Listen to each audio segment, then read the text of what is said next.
Hello again. Today we are going to be talking about isosceles triangles. And we've learned that isosceles triangles are triangles that have two congruent sides. Well, today we are going to be talking about the isosceles triangle theorem. The isosceles triangle theorem says if two sides of a triangle are congruent, then the angles opposite those angles are also congruent. The opposite angle to this side would be this angle, and the opposite angle to this side would be this angle. And since those two sides are congruent, that means that these two angles will be congruent. There is some vocabulary I'd like to talk about here as well. We will call these base angles.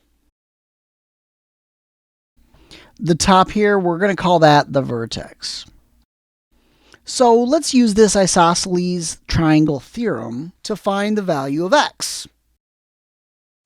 If I know that this is an isosceles triangle, and I know that this base angle is 60 degrees, now I can find the value of x because I know that this angle is 60 degrees, and this is an isosceles triangle, so I know that both of the base angles are the same.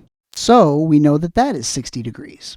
Now, because I have a 60-degree angle and a 60-degree angle, and I know that all triangles add up to be 180 degrees, that means when I add up my angles, I'll get x plus 60 plus 60 equals 180. So if I simplify, that's x plus 120 equals 180, and then I subtract 120 on both sides, and this one cancels, and I am left with x equals 60 degrees.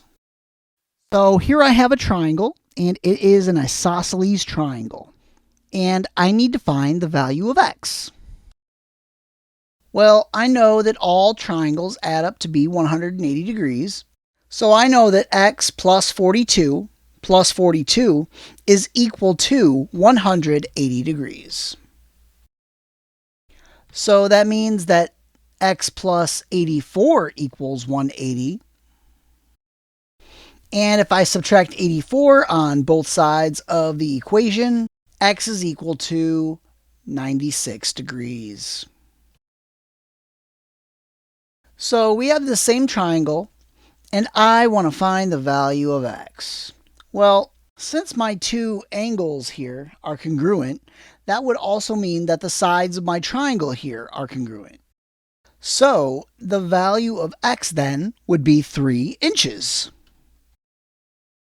So here I have triangle ABC, and I need to find the lengths of the sides of this triangle, which are line segment AB, line segment BC, and line segment AC. I see that my base angles are congruent, so that'll mean that AB is congruent to BC. So in order to find the value of x, I can just set 6x plus 4 equal to 4x plus 12. I'll subtract 4x on both sides, cancel that, and I'm left with 2x plus 4 equals 12. I'll subtract 4 and subtract 4, and 2x is equal to 8. Now I'll divide both sides by 2, and x equals 4. Now that I know that x equals 4, I can find the lengths of AB and BC. So AB will be 6 times 4 plus 4.